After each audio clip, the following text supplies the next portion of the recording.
ఏదైతే ఉందో వాళ్ళు గుర్తు రావడం జరుగుతుంది. మరి వాళ్ళు గుర్తొచ్చి వాళ్ళకు పోయి అడిగినప్పుడు వాళ్ళు అప్పుడు ఉన్నటువంటి భీష్మ బాజీరావు భూ దగ్గరికి వెళ్ళి వాళ్ళు అడుగుతారు, అయ్యా ఇట్లా బ్రిటిష్ వాళ్ళు మరి యుద్ధం చేయడానికి వస్తున్నారు ఈ పూనా దగ్గర ఉన్నటువంటి మీ పైన,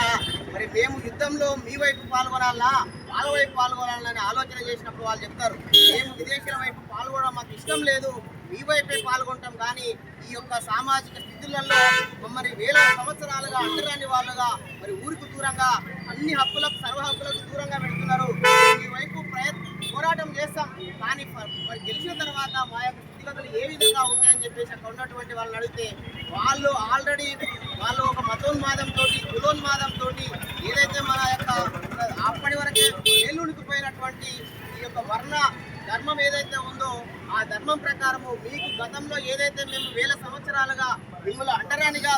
దూరంగా పెట్టామో అదే మీకు కొనసాగుతాని వాళ్ళు చెప్పడం జరుగుతుంది.